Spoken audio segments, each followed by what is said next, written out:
All right, welcome. Today we're jumping into a really powerful prayer from the biblical book of Ephesians. We're going to unpack why this message about supreme power was so absolutely revolutionary for the people who first heard it, and what it tells us about the world they were living in. So, let's get right into it. But first, I want you to just imagine something for a second. What if your daily life, your health, your future, your family, everything, felt like it was completely at the mercy of invisible powers? Spiritual forces and a fate you just couldn't change. A world just buzzing with anxiety about the unknown. Just hold that thought in your head, because that's exactly the world we're about to step into. And that world? Well, that was the ancient city of Ephesus. And to really get the massive impact of this message, we have to first understand the kind of deep-seated fear that just dominated the lives of the people there. So the spiritual atmosphere in Ephesus was intense, to say the least. We're not talking about a casual interest in the supernatural here. The entire city was steeped, deeply immersed in the magical arts. And what that created was this constant nagging fear, a daily fear of demonic forces, and this overwhelming dread of fate. People genuinely believed their lives were being controlled by these outside and often pretty nasty powers. Okay, so into this pressure cooker of fear, the Apostle Paul sends a letter. And you might think he'd fight fire with fire, right? Maybe offer some new, better magic or some kind of counter-ritual. But nope. His approach was something else entirely, something radically different. It was a prayer for understanding. Yeah, instead of trying to out-magic the magicians, Paul prays for a total shift in perspective. His big ask, the very heart of his prayer, is that the Ephesian believers would just get it, that they would truly comprehend the immense power that was already at work inside of them. See, he wasn't introducing some new force, but praying their eyes would be open to a power they already had. So you gotta ask, what kind of power are we talking about here? Is it political power? Military might? No, the source of this power is, well, it's on a whole other level. And this is where the text gets incredibly specific.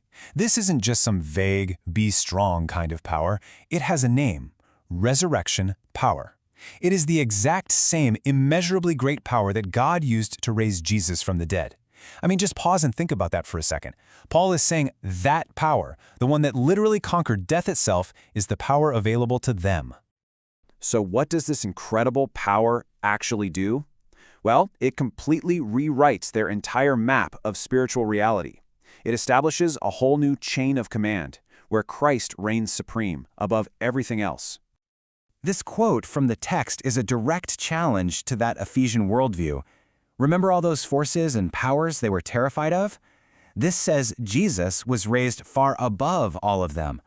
And that language is so intentional.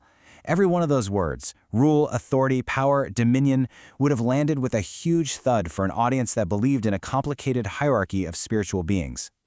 This new hierarchy is a total game changer. With Jesus at the absolute top, every other spiritual force the Ephesians could ever fear, every rule, authority, or power is placed definitively underneath him. It's a complete reordering of their spiritual world, and it's all designed to replace their fear with peace. And look, this supreme authority isn't just some abstract theological idea. It has a very direct, very personal application. This power establishes Jesus as the head over everything for the good of the church. He's not some distant, detached ruler.